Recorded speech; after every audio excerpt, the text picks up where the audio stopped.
Okay, નમસ્કાર. નમસ્કાર. આજે આપણે એક ખેડૂતના ખેતર રહ્યા છીએ અને એમને ઘઉંની અંદર અમારી ઇન્ડિયા ગ્રુપ પ્રોડક્ટ યુઝ કરી છે, તો એમને શું શું રિઝલ્ટ મળ્યા તો આપણે ખેડૂત મિત્રના મોઢેથી ચોપડીશું.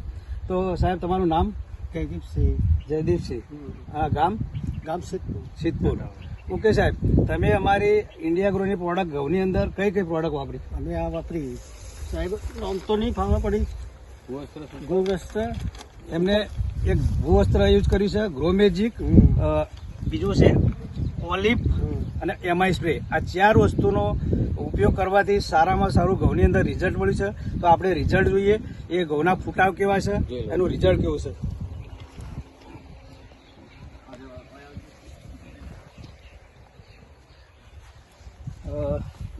જો મિત્રો, આજે ઘઉંનો ફૂટાવ, જે ફૂટાવની વાત કરીએ, ઊંબીની વાત કરીએ, તો આ ઘઉંના ફૂટાવ તો સારામાં સારા ફૂટાવ છે.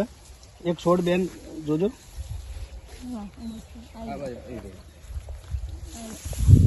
ગણો ફૂટાવ ફટાફટ.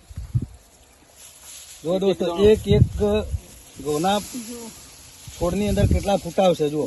એક જ છે છોડ. ગણો ફટાફટ, ગણો.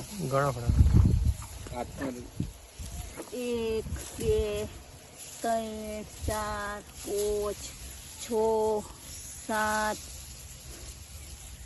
8 9 10 11 12 13 14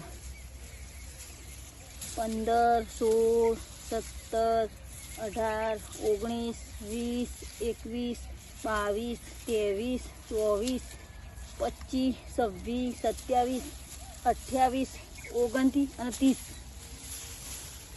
તો એક ઘઉંના છોડ ઉપર 30 ફૂટાવ છે, એટલે કે જબરજસ્ત રિઝલ્ટ છે. એની ઊંબીની વાત કરીએ તો ઊંબી પણ ભરચક છે, દાણામાં ભરચક એકદમ છે, લાંબી ઊંબી છે. તો જબરજસ્ત ઘઉંનું રિઝલ્ટ મળ્યું છે. તો દરેક ખેડૂતોને મારી રિક્વેસ્ટ છે કે તમે આ અમારી ઇન્ડિયા ગ્રુપ પ્રોડક્ટ યુઝ કરો અને સારામાં સારું રિઝલ્ટ મળવો. તો સાહેબ, તમે અમારી આ પ્રોડક્ટ વાપરવાથી ખુશ છો? ખુશ છીએ સાહેબ, કમ્પ્લેટ સાહેબ. અને હવે દરેક પાકની અંદર અમારી દરેક પ્રોડક્ટ પાકમાં આ જ વાપરું છું. ઓકે, તમે ટાઈમ આપ્યા બદલ ખૂબ ખૂબ આભાર. જય હિન્દ, જય માય લાઈફ. જય માતા.